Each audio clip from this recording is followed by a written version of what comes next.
Good afternoon and welcome to the Barnard Career Development webinar series for alumni. Welcome to those of you joining us for the first time and welcome back to those of you who have attended one or more of the previous sessions.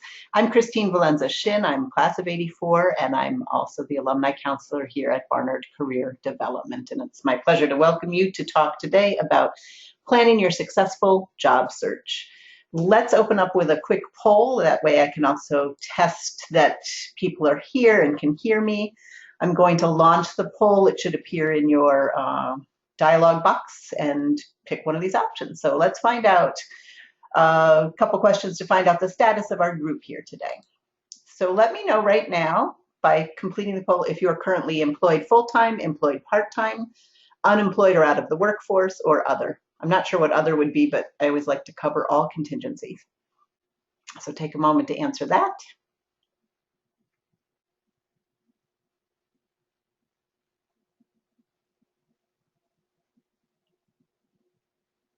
Excellent. So it looks like currently, it keeps a little running total for me. 23% of you are employed full-time, 23% of you are employed part-time, 46% of you are unemployed or out of the workforce, and 8% other. So I'm going to close that for now and ask a second question, which is, let me just bring this up. Sorry. And this second question is about your job search. Which of the following best describes your situation? You're in the thinking about it planning stages, you're passively looking, applying to a few things here and there as you see them or hear about them, or actively looking for a new job.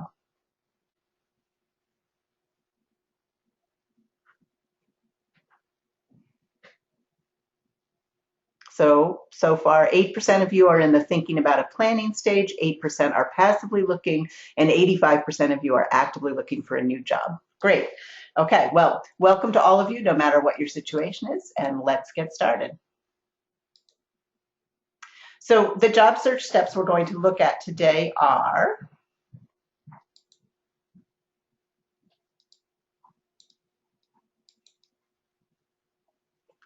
exploring options and clarifying goals, preparing your job search toolbox, everything you need to be in it or get ready for it, launching a comprehensive job search, tracking your progress, and keeping perspective and making it manageable.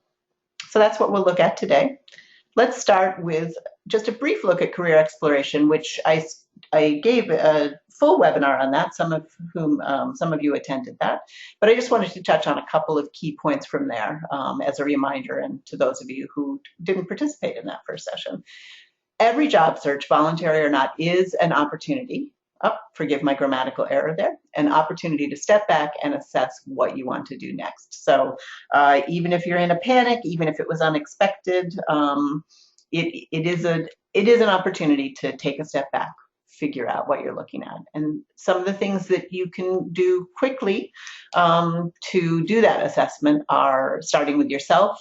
What do you like and dislike? What are your strengths and weaknesses? And what do you value most in a work situation? Just running through those questions can help clarify, help you look back on recent and past experiences, and then think ahead to what you might be looking for in your next situation. There are assessment tools available for those of you who want to do a more comprehensive look at what might be next for you, what you might want to look into. We offer the Myers-Briggs Type Indicator and Strong Interest Inventory through the office, as well as values assessments. And you also want to take a moment not just to look at yourself, but to look out at the world of work, do a little research through job sites, through ONET, through careerzone.net. These are all websites, ONET is a U.S. Department of Labor website with profiles of a lot of different job titles. Careerzone.net is a New York State version of that, and many other states have their own versions of that as well. So it's always helpful to take a look at what's out there, what might be a growing field, what might be a declining field, and fit that into your exploration as well. And then finally, once you've taken this opportunity to do a little bit of career exploration or a little bit of assessment, you want to set goals and focus your 30-second networking pitch around that. We'll come back to that topic in a moment.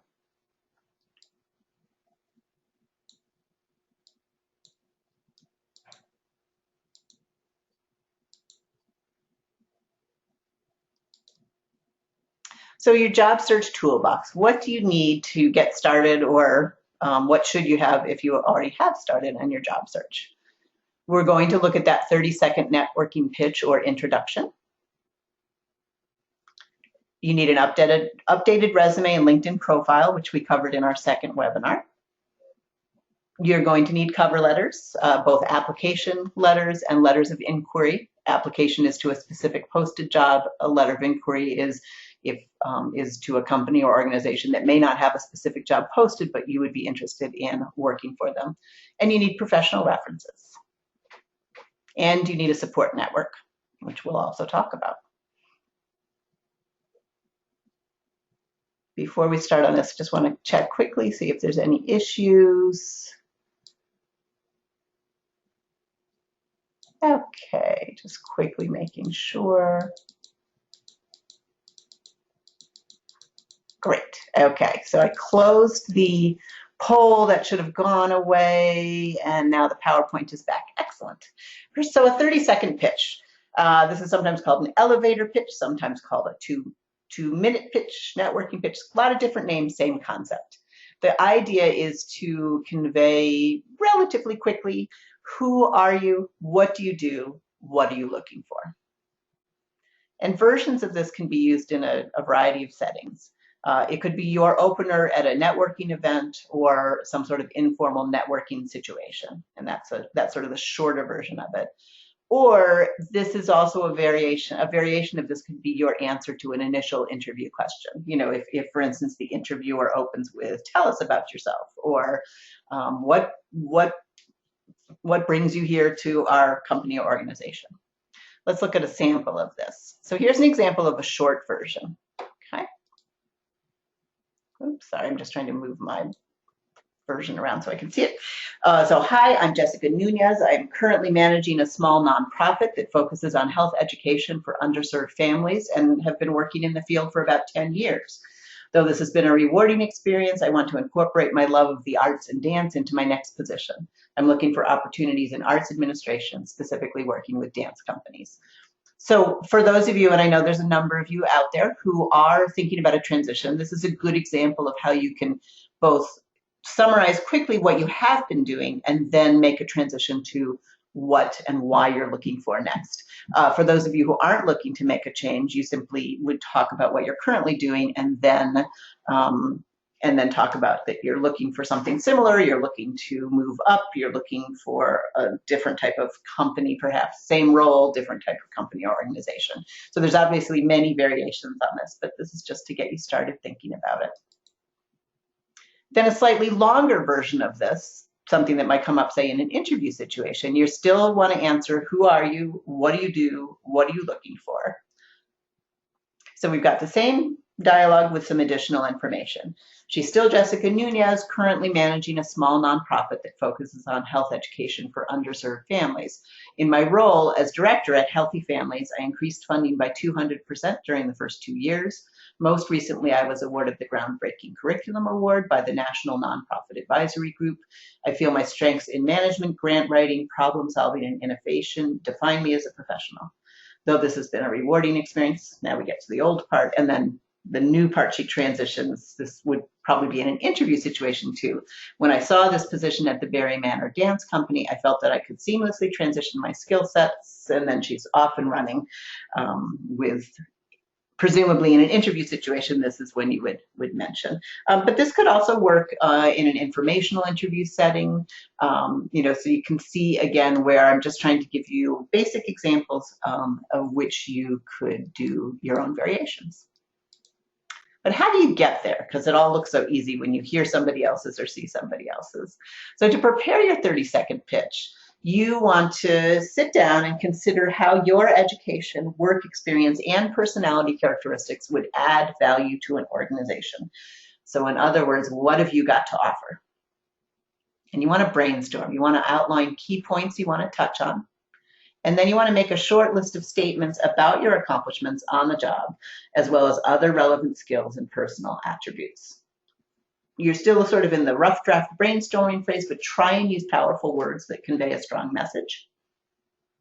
And then once you've gotten about 10 to 15 of these attributes down, and these can range from big to small, they don't all have to be, changing the world type sorts of things. You want to select the strongest sentences and cut as many unnecessary words as possible in order to fit the 30-second time frame. All right. So the idea here is you want to brainstorm and really have a lot to choose from.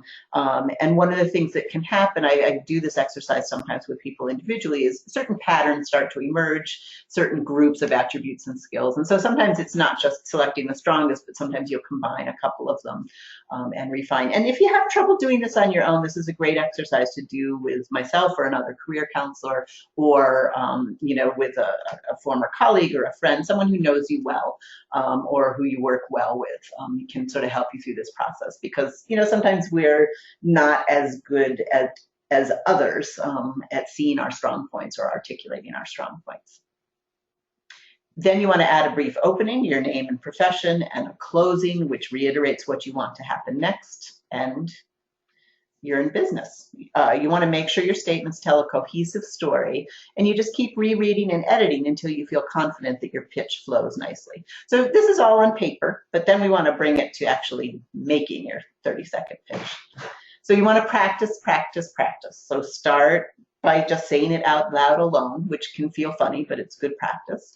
But you can also try it out, again, on myself or somebody else, another person willing to talk it through with you. It's always really helpful, although sometimes nerve-wracking, to record your pitch. And, for those of you with smartphones or recording capability in your computer, it's a lot easier than it used to be to make recordings. The idea here is you want to observe what's working and what's not. So whether you're just recording audio or if you're recording yourself visually, you want to, see how you sound, see how you look as you say this. And then you want to revise it, all right? While you're still sort of on your own, revise it, refine it. But now you need to start trying it out for real. And what generally happens is you'll start to use it, whether it's in an informational interview or a planned interview, an actual job interview. You might try it out casually the next time you meet someone at a party or at a networking event, and just keep revising it. It's just sort of natural tendency, especially when you're moving from the written page to the spoken. You'll find yourself sort of refining it and making it better, and especially if people ask you questions. So keep revising it. And I prepared this section of my webinar by simply Googling 30-second pitch. There's a lot of articles online. So if you're feeling uncertain, or if this particular formula I've laid out isn't working for you, by all means, Google it and get some other tips, because there's a lot of advice out there. Okay? So that's your 30-second pitch. And I wanted to talk a little bit about professional references, another part of your job search toolbox. Professional references are people chosen by you to speak positively in support of your application to jobs. This is not the same as listing your complete employment history and former managers for a background check by HR. That tends to come later. Sometimes HR will have you do that when you first come in for an interview in person. Sometimes they're asking for that on an online application. Sometimes it's not until they're down to the last one or two candidates, or even until they've made the formal offer. But at some point you may be asked for this listing. That's not the same thing as picking people that will be able to speak positively about you in support of your application. So you want to contact former managers or colleagues and ask if they're willing to be a reference. 3 is a good target number. You certainly could have more if you don't have 3 strong references. 2 is fine, but think creatively if there's somebody else out there. And I sometimes get questions. Certainly, you want to have a mix. It would be great to have people from something very recent, for something for which you're being paid, but certainly a volunteer manager or a colleague on a volunteer venture could also serve as a reference. Not necessarily the only reference, but they could be part of the mix. You definitely want to touch base with them and confirm their current title, organization, and preferred contact information. You want to give both an email and telephone option if possible to the people checking references. Right. And then print them on a single sheet of paper with the same heading as your resume in the order you prefer them to be contacted, and bring it to the interview. Or if you're asked to submit them earlier, just you can make them the second page of your resume, or as a separate document, or in an email. But in any case, you just want to make it look clear, follow a format, and just that subtle thing of listing them in the order you prefer to be contacted, because honestly sometimes they'll only talk to the first, or maybe the first one or two people, not necessarily contact all three. Okay. You need to be prepared to provide references at any point in the process. Generally speaking, references used to not be asked for until the sort of live interview stage, but they can be asked for earlier, even on the online application. So it's just something you need to be ready for and thinking about. So if you've already started looking for jobs and haven't done this, stop, shore up your references, get them all set to go so that you're not caught by surprise in the process. Once you've been asked for your references, even if it's on an online application, just shoot a quick email and let your references know that you've been asked for their information. That just reminds them, and sort of, that way they won't be surprised if they get, you're specifically trying to keep them from getting a phone call out of the blue and be sort of scrambling. So, okay. And then once you get a job, notify and thank all three or however many references, even if they weren't contacted, even if nobody talked to them. It's still just, just nice to circle back, let them know that you found a job, that you really appreciate them having been willing, or if they have spoken on your behalf. Something that's cropped up lately, I've heard several stories of this over the last, I'd say the last 6 to 8 months. Sometimes, even if you haven't listed your current manager as a reference, you'll be asked for their contact information, even if he or she is not aware of your job search, which is often the case. You need to negotiate this carefully. I consider this a somewhat alarming development. I have colleagues in HR who disagree with me and think it's fine. I have other colleagues in HR who agree with me and think this is bad form, but regardless of whether we approve or disapprove of it, it's happening. So you need to be prepared for it. And what you want to negotiate is exactly what I put in this bullet here, is a way to handle this is to say, I'm not comfortable having you speak with my current manager until you've made me a provisional offer. So in other words, it's very awkward for them to talk to your current manager if you're early in the process and may not get the job. And again, if your manager isn't aware that you're job searching, that's just an awkward situation. So what you want to do, and I worked with an alumna recently who did this, is she said, absolutely, I'm happy to have you speak to my current managers, but I need to know that you're serious about making me the offer. And so how she worked it out was, they said, we want you to have the job. We're offering you the job contingent on a good word from your current manager. And at that point, she released the information and, said it was fine to contact him.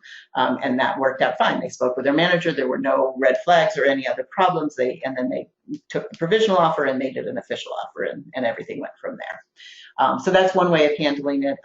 And certainly if you find yourself in an awkward situation regarding this, shoot me an email or get on my calendar. I'm happy to talk through the specifics. There's lots of variations on what can happen as you search for a job, leave a job. So great. Okay. So that's your toolbox. We talked about so if you've got your 30-second pitch, your professional references, and then of course the resume, cover letter, and LinkedIn profile that we spoke about in an earlier session and that you can access online. So now let's move on to actually launching the comprehensive job search. The key here is, to be effective, your job search has to include both the open and hidden markets. What do I mean by this? The open market consists of posted jobs to which anyone can apply. And the combined forces of the slow recovery from the recession and the digitalization of the job search process, and of course the digitalization of everything, have made it more difficult to get a job this way in the past. Not impossible, but more difficult. It's easier for hundreds, if not thousands, of people to apply to a position. And from the point of view of HR or the hiring manager, that's an awful lot of applications for them to sift through. And that has led to all sorts of shortcuts, and it's easy for your application to get overlooked. So that's one of the reasons why it's difficult. And I would say in general, the digitalization of the process has made it less personal. The etiquette around acknowledging applications and keeping in touch with applicants seems to have really slipped. And so, it just can be frustrating.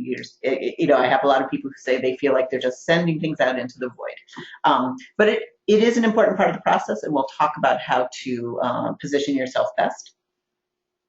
But the hidden market, this consists of jobs that are never posted or are not yet posted. And the stats vary on this. I've seen anywhere from saying 30% to 80% of all jobs are never posted officially. And that, whatever the number is, it's true that there are unposted positions, things that are being developed, and then of course you have that whole category of there may be a job at that organization next week, but nobody knows it because the person hasn't resigned yet. So there's just that sort of influx. The way you access the hidden market is through networking. And this has always been true, but it's now crucial because it's such a large part of the job availability. And the idea is that when one of these jobs arises, you want to be fresh in the minds of your contacts. So again, if a manager walks in next week and someone resigns, it's great if that manager happens to have corresponded with you recently, had an informational interview with you recently, just remembers that you are looking. And that way your name pops into his or her head, and hopefully you'll get a call or an outreach. Okay. So let's take a look at the open job market, and please feel free to ask questions as we go along. I sift through, I don't answer all of them right away, but I will try and get to all of them by the end of our session. Right. So the open job market is job search sites, is one major part of the open job market. And there are many general job sites. The most popular one at the moment is Indeed.com. I'm not quite sure why it's the most popular. These things come and go. The first really big digital online job site was Monster.com, which is still around, but for whatever reason doesn't seem to be the go-to necessarily. So you've got Indeed, Career Builder, Simply Hired. There's several others, and then a lot of other. And then you have LinkedIn has added jobs, Glassdoor.com. So sites that started as something else have now added actual job listings to their component. And so that's a good thing to take a look at as well. And then we have what are called niche sites, and these are sites by field. I just gave a couple of examples here. This is nowhere near a comprehensive list, but for instance, there's Art Jobs Online, Idealist.org, which is covers the nonprofit sector, Media Bistro, which covers media, advertising, public relations. There are government job niche sites, law jobs, higher education jobs. Anything you can think of, there's probably a niche site for it. You can find these niche sites by Googling. We have a listing on our page. It's called if you go to barnard.edu/CD and search for virtual library, we have a list of sites by field.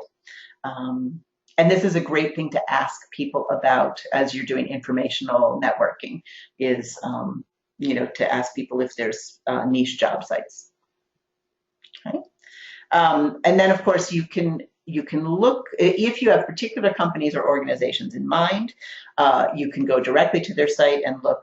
They sometimes have a work for us or an HR page, and where they directly post jobs. And if you have particular companies and organizations in mind, look for them on Facebook, Twitter, and LinkedIn, and you can follow them on those sites.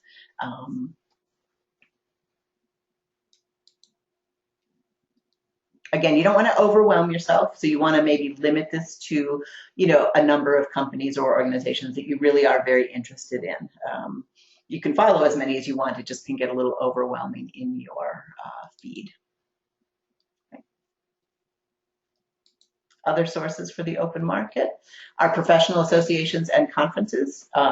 If you belong to any professional associations, either via LinkedIn or, there's organizations where you can pay dues and have membership. They often have job postings as well, and conferences can also, online and in-person conferences can include job listings. There are job fairs in a variety of sectors, or general job fairs, and that's another place to look. Trade journals, especially if you're in a very specific sector, specific field, they have job listings. And listservs, which are, it's funny, they're not as popular as they once were, but they're still hanging around in some fields. So listservs arose when email arose, and basically a listserv is you generally are invited into a group of people who are on basically an emailing list, and opportunities get forwarded that way. Again, these were a little bit more popular sort of it's sort of in the early days of the internet, and they faded somewhat, but it's interesting, certain sectors, for instance, I learned from a couple of young alumni recently that in order to get film and TV production jobs here in New York, there are listservs that you can get invited onto, and then opportunities are forwarded to you. So again, it's a little tricky to find these. It's a great thing to ask people as you're interviewing, informational interviewing with them. All right, so on the open market, you found a position, you've applied for it. How can you strengthen your application? So aside from what we talked about earlier, which is making sure your cover letter and resume use keywords and phrases from the job description, that's the key to make it past the first stage, definitely. You also want to, in general, submit your application as soon as possible after a job is posted or you find out about it.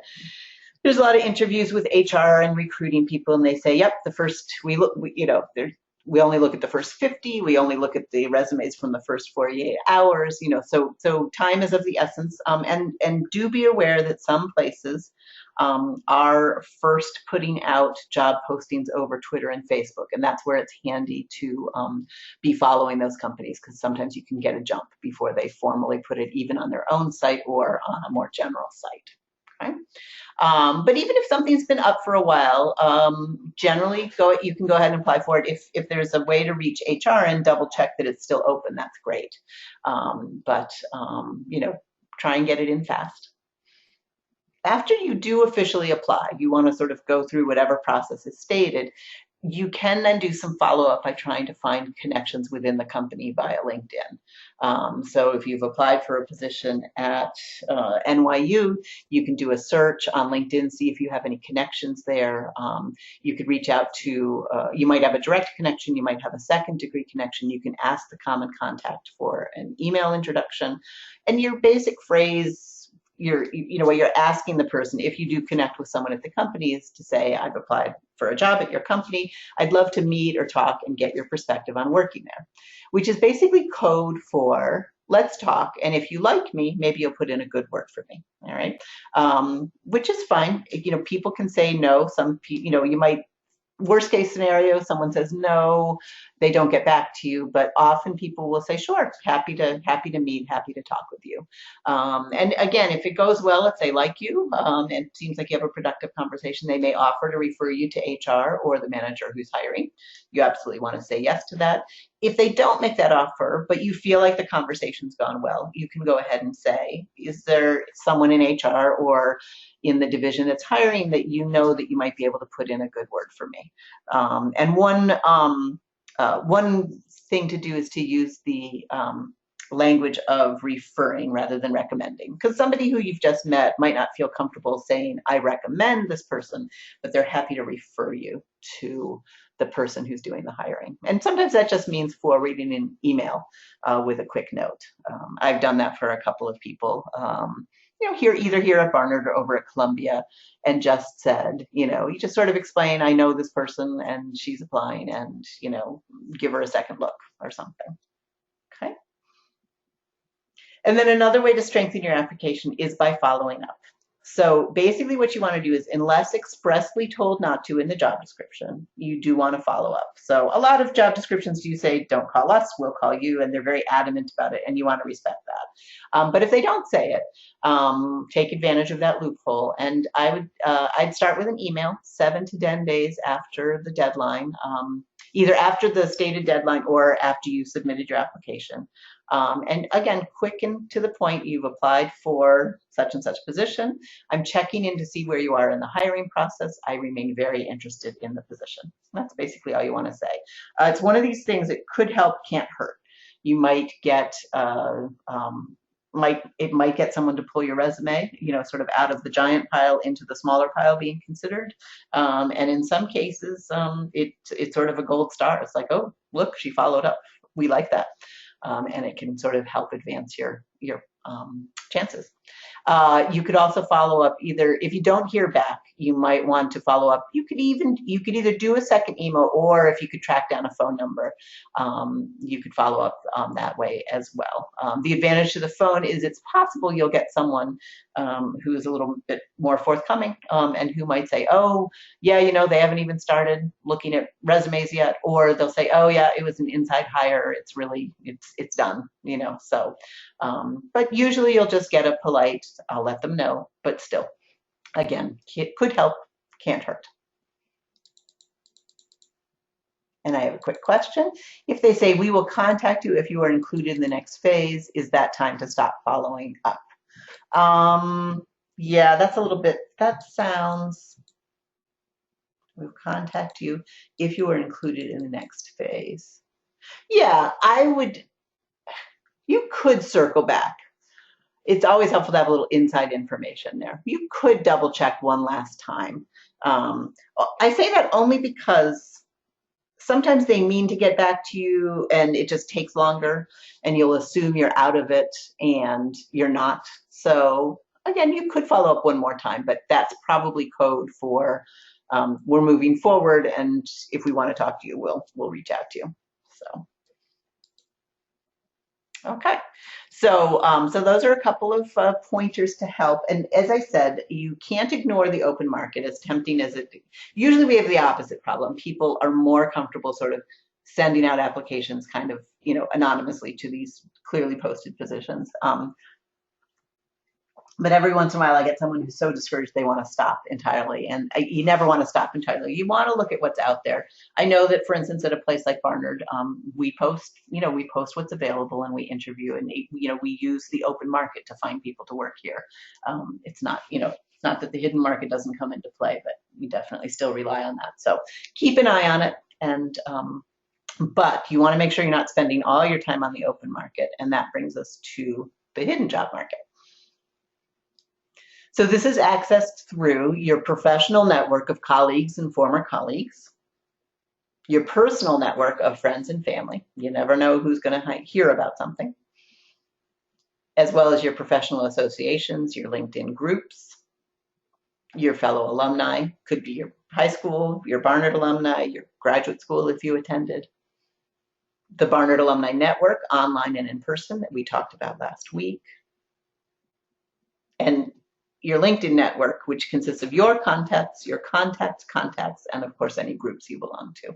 So I just include this list. I want you to think expansively about who you know and who you might want to make sure that they know one way or another, informally or formally, that you're looking and what you're looking for. Okay.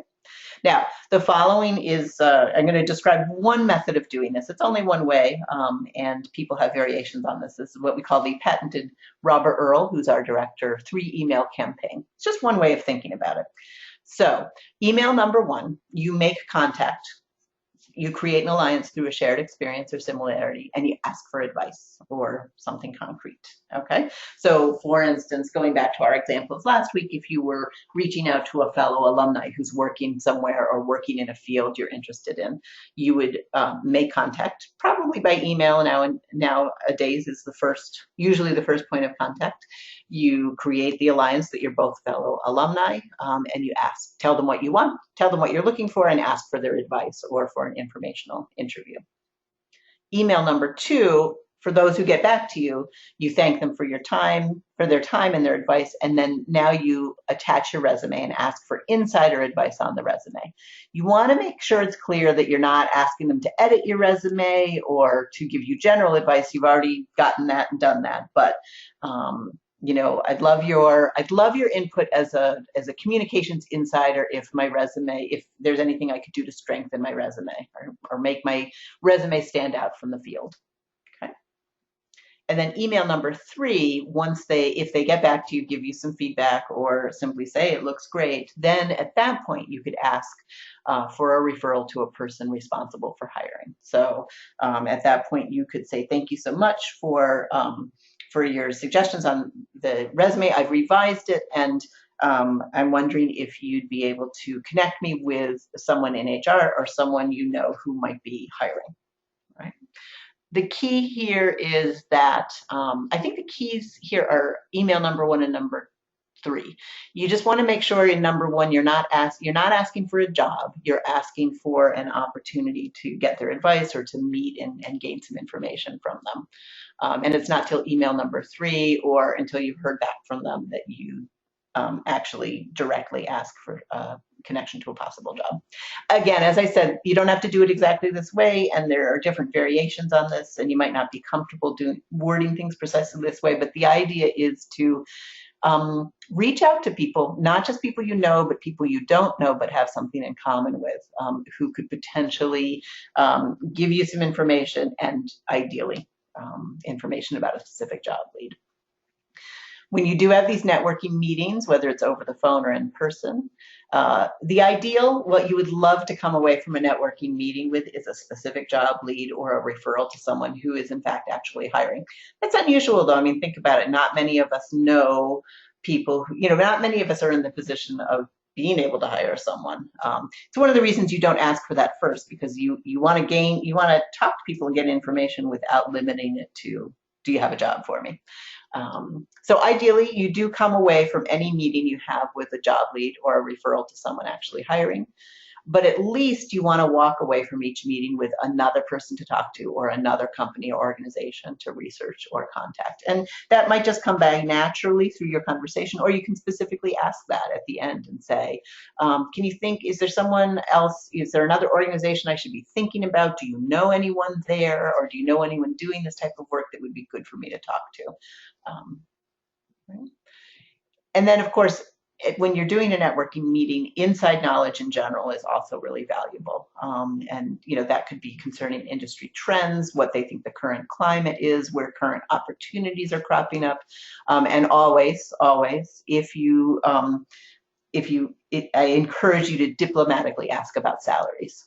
So in other words, you don't ask someone directly how much they make, but as you're talking about the industry and trends, you could say, if they talk about a specific type of position, say, oh, that's interesting. Do you have any idea what the salary range on something like that might be? And then as soon as possible after you talk to someone, write down that information. You want to sort of do your own salary research, in addition to some techniques we're going to talk about in a couple of weeks. Okay. All right. So that covers the hidden and the open job markets. And then we want to talk a little bit about keeping things in perspective and keeping your job search manageable. So you want to be kind to yourself through this process, whether you are working full-time and looking, that's a whole set of challenges. Working part-time and looking for a new job, also difficult. Or if you're unemployed or out of the workforce, very hard, that it seems like you'd have plenty of time, but it can be very difficult. So it's challenging. It's a lot of work, much of it quite routine and tedious, editing and tweaking resumes, editing and tweaking cover letters, looking, sifting through job sites, reaching out, it's just not that exciting in terms of actual work. And you can go through periods of minimal results, and that gets really frustrating. That's often when people pick up the phone and come see me, when they've been at it for a little while and they're getting frustrated. And it's easy to feel alone and isolated. Obviously, if you're not working, you can feel very cut off. But even if you are working, especially if you're not being open about your job search, it's just really easy to feel like that you're on your own and you're not connected to other people. So Okay. You want to make it manageable. Definitely keep your job search part-time, no matter what your circumstances. What I mean by this is if you try and do this 24/7 or 9 to 5, 5 days a week, you're going to burn out. So you need to balance your job seeking work with some other activities, many of which are helpful to your job search. So one thing is, to do some volunteer work. It gets you out. This is especially good for people who aren't working, full time. But it gets you out and about, gets you into contact with people. You're doing something. You're using your skills. You're using just yourself. You're doing something good, and it's good networking potentially. Right? If you have interests and hobbies that you have been neglecting, perhaps this is a great time to start up one of them or to revive one of them. You want to make sure that you're getting out, whether it's to do an activity or to exercise, whatever appeals to you.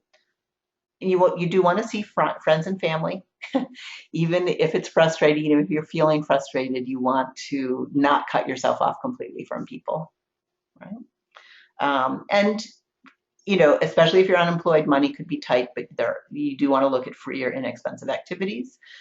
Lectures are often free, especially at colleges and universities.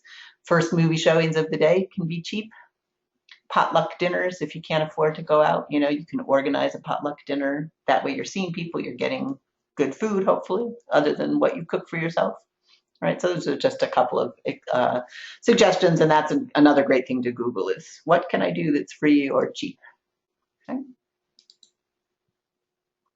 Someone says in the comments that looking for work is soulless. It really can feel like that. And again, I think that the digitalization of the process has made that feel especially true. If you think about the old days, there were more phone calls, more in-person job hunting. And so at least you had human contact. I guess people could be rude, but it somehow, I think that it was just more human contact was better in some ways. Okay. On a practical level, you do need to develop a tracking system. You want to keep track of your actions, the dates, the contact information for organizations and people. So every time you talk to someone, every time you email someone, write that down. There's nothing more annoying than sort of having to go back and try and figure out who did I talk to, when did I send that. So you definitely need to set up a system to keep track of this. So if you're the type of person who loves lists or calendars or spreadsheets or color coding, go for it. Use them to your heart's content, make yourself happy.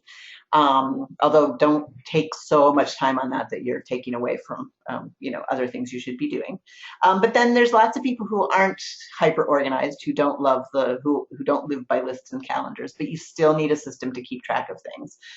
So I know some people who use a notebook or journal and simply write everything down there. They paste business cards in there, they clip job descriptions, so then everything's in one place. Even if it's not filed per se, you can sort of flip through and find what you need. You could use a 3-ring binder. It could be a simple box, it could be a folder, it could be a drawer, but the idea is you want everything in one place, because what you're trying to avoid is that unexpected phone call where they said, hi, like you applied to something 3 months ago, they call you up and say, hi, I'm calling from such and such an organization. We'd love you to come in for an interview next week. And you're like, who, what? So you want to be able to follow up on that in an organized way. A lot of this is going to be by email, and so you don't have to have that immediate reaction, but you don't want to put off, like you get the email and you're like, oh God, that was months ago. You don't want to have that extra obstacle of having to sort of dig through piles or, sort through emails. You want to be hopefully a little more organized so that you can access the information quickly, right? Along these lines, you want to work with yourself, not against. Try and observe and take advantage of your work patterns instead of judging or going for the 100% reform. This is not a great time to completely change your personality, your personal habits. It's hard enough without sort of yelling at yourself is what I'm saying. So, try and be a little bit more impartial and say, oh, I'm trying to search for jobs at night, but God, I'm exhausted. Not a good time for me. So let me instead get up an hour early and do some of these tasks the hour before I leave for work. Or it could be the reverse. You could be more of a night person, or it might be better for you to take a lunch break or whatever. But you want to sort of look at what's the best time of day for focus and productivity. And another, do you work better in small, frequent bursts or during long stretches of time? It really varies according to people. If you are a small, frequent burst person, then what you want to do is sort of set up some sort of routine where you're doing a little bit each day or a little bit every couple of days. But if that's distracting to you, if you feel like you're not getting anywhere, then you might need to look at your schedule and set aside a block of time for job hunting so that you get to it. And again, this is if you're part-time or if you're completely out of the workforce, you might want to think about scheduling appointments and meetings to get you out and about. So I know many people do this to get themselves up and out first thing in the morning. I work part-time, and on the days that I'm not at work, I don't love that. I don't love getting up and out first thing in the morning, but one thing I try and do is schedule appointments for late morning. And I find that's really helpful because it gives me a little bit of time in the morning to get done when I need to get done at home or in my home office. But then it gets me up and out sort of middle of the day, and then that often makes the afternoon more productive. Then I come home and I have a couple more hours before kid comes home from school, dinner, etc. So that works for me to sort of aim for that kind of midday type of thing. Again, you want to see what works for you and sort of work with yourself on that. Okay. So what this could look like, and this is, again, a model. It's not to freak you out, it's just to give you ideas. So if for instance, you want to launch your job search starting tomorrow or starting next Monday, week 1, on Monday, you could make 5 networking contacts. On Tuesday, you could find and apply to 5 jobs. Wednesday, you could research companies and send letters of inquiry. Thursday, you could search for and register for job fairs or networking events. Friday, you could search and apply for job opportunities through professional associations and trade journals. And Saturday could be your LinkedIn checklist day. Add some contacts, read and post in groups, browse through profiles of people who are doing interesting things. Okay? So the idea here, again, you need to adapt this for what works for you. But the idea is you don't have to do this daily, but if you want to do things routinely, you want to have a list of things that you're doing. And you'll notice that this is a mix of open and hidden job market. And that's really important. So it's not just every single day applying to jobs online, but it's also doing these networking activities. Okay. And then the second week, you'll see a pattern here quickly. The Monday of the second week, you make 5 new networking contacts, but also follow up on the previous week contacts. You find and apply to 5 more jobs and follow up on last week's applications. Wednesday, you'll research companies and follow up on the letters of inquiry that you sent. And Thursday, search for and register for job fairs or miscellaneous. There might not be as many job fairs and miscellaneous to be doing this every week. You'll have to adapt as necessary. Professional associations and journals, and LinkedIn checklists. There you are again. So the idea here is that as you move into the second week, you're going to add new things, but continue to check back in on the older things. And again, there's nothing magic about 5. You could do 1, just make it work for you. It could be 1 networking contact a week or 1 job a week, whatever sort of works for you. But you do need to adjust. If you are only applying to 1 job a week and not hearing anything back, you might want to up that.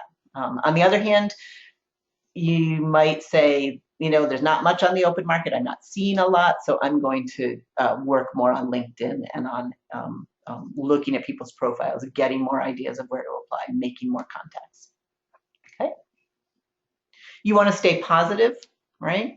You want to talk with friends and family that are honest but also constructive and upbeat. So you're looking for that balance, and that speaks to your support system. So it's important not to talk solely to people who are kind of on the negative side, because it just gets discouraging. On the other hand, you don't want eternal optimists who are going to only tell you good things. I mean, you need that. You need that balance. Not always possible within one person, but make sure that if you're kind of hanging out with your sister who's negative, that you balance that out with a friend who's a little bit more positive, so that you sort of keep in balance.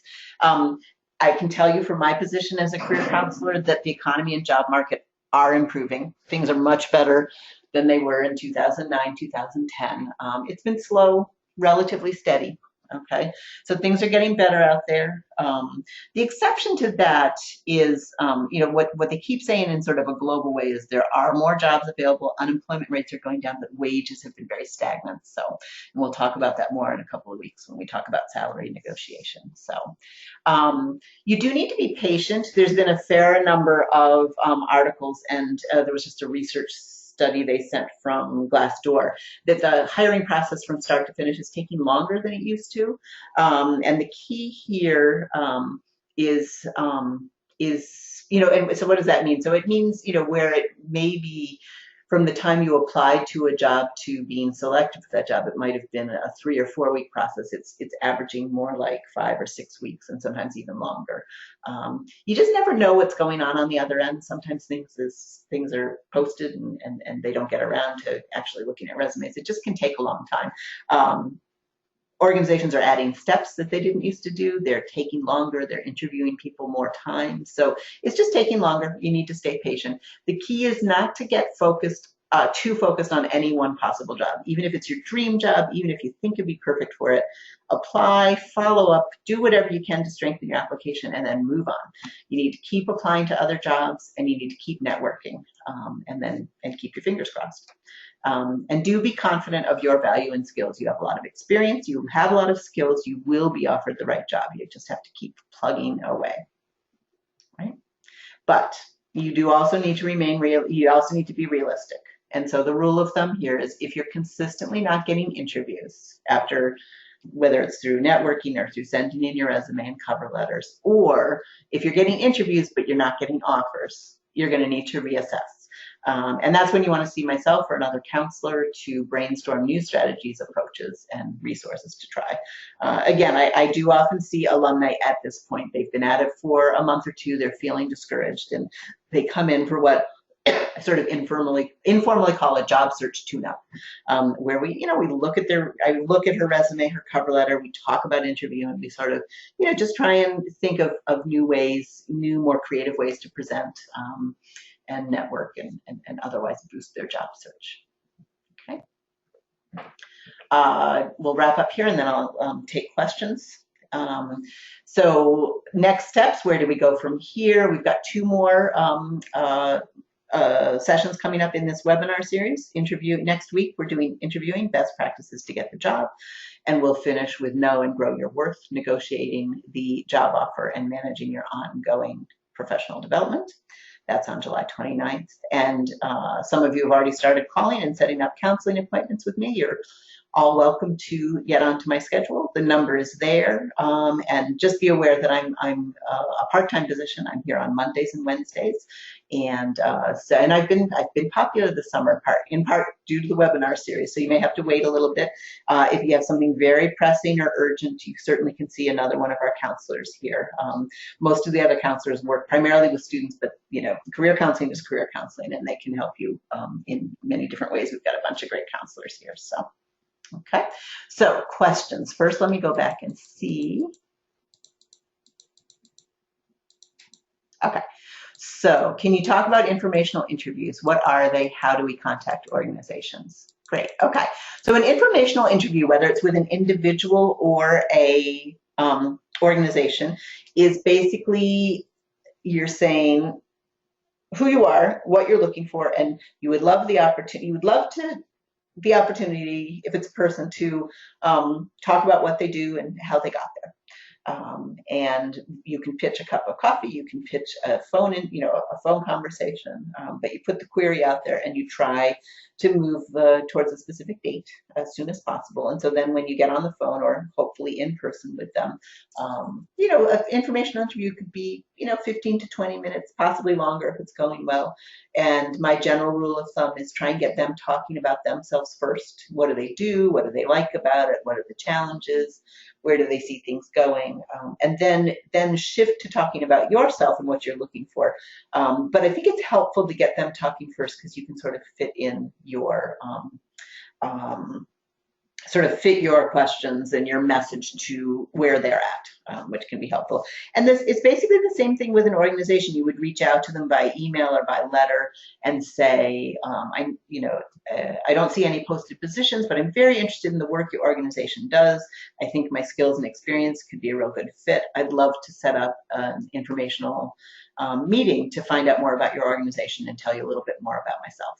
And then you basically do the same thing. Hopefully, you're given an appointment with somebody within the organization, and you would start by asking them, what do you do? What does your organization do? And then tailor your pitch, as it were. Right. There's some additional information about informational interviews in the webinar from last week, so take a look at that. It's archived online. Okay. Sample week's very helpful. Will this PowerPoint be up on the BC website today or tomorrow? So a version of this with that same checklist is already up there. And then I'm slowly updating with the most recent ones. So it probably wouldn't be today or tomorrow, but hopefully by next week. Today's version, I also send it out as a PDF to everyone who attended the webinar. You should get that. I've been sending those out Monday or Tuesday the following week. Sometimes I can get it sooner, but it's tough since I'm only here 2 days a week. So, but if you're eager for, I don't make a lot of changes. I do a few little tweaks from session to session. So the one that's up there and called Job Search has fairly similar information to what you saw today. Can you talk a little closer to the mic? Words are a little jumbled. Yes. Sorry about that. I was leaning back in my chair. I am told that I should be speaking to headhunters. Is this a good idea if there's no client at the moment that fits my skills, but they represent institutions in my field of expertise? That's a good question. I would say yes, with the following caution. You just have to have a little bit of a thick skin with headhunters and recruiters, because they tend to be, what's the word? They can be a little sort of thinking in the box, a little black and white. And so when you try, it's hard sometimes to get a hunter to sort of talk in general ways and in sort of like, oh, well, what about this? What about that? They tend to be very focused. They've got a set of jobs they're looking for people for. They want to see if they can fit you into one of those slots. So just don't take it personally. That's their job. They're working for the organization, not you. They're looking for people who fit into what organizations are looking for. So again, they can be a little bit black or white in their thinking, and they can be a little brusque, just to be honest. Others are lovely and warm and really good at putting you at ease, but there's a lot out there that are very boom, boom, boom, great, I'll be in touch kind of thing. So, headhunters and recruiters are very active on LinkedIn. So you should definitely be looking at your LinkedIn profile. There's a lot of articles of advice out there, and I can talk with you, again, one-on-one about how to be found on LinkedIn. There are definitely ways to strengthen your profile, again, often using keywords to position yourself to be found, to come up in searches by headhunters and recruiters. So, okay. Other questions? Okay, I don't see. Okay, good. Oh, this is a good question. What if you see 2 positions in one company you'd like to apply for? That's a good question, and that you have to be a little strategic about. I'll give you a Barnard example.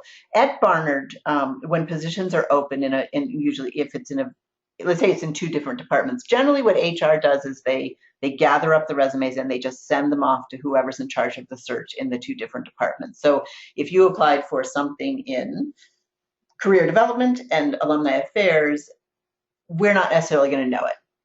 It's unlikely that we would know it. So that's fine. If you apply for every single thing that pops up at Barnard or Planned Parenthood or IBM, then it's possible HR will notice that and say, wow, this person doesn't have a very clear sense of what they want to do or what they'd be a good fit for. So it could begin to work against you.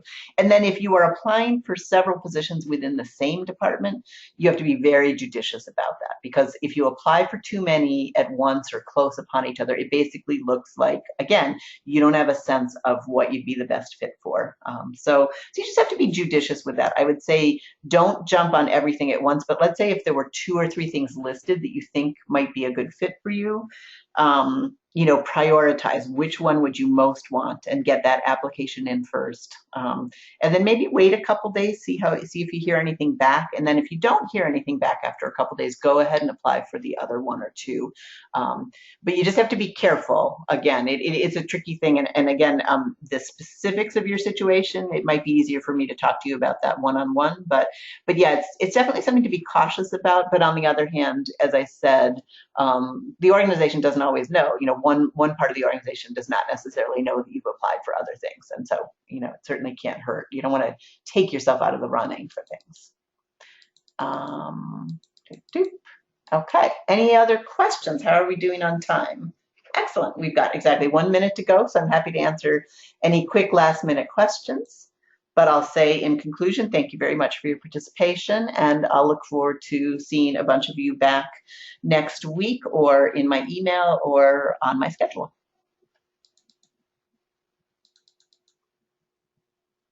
Thanks. Thank you for your thank yous. I'm glad you're finding it helpful. Great. I'm going to sign off now then. Thanks so much.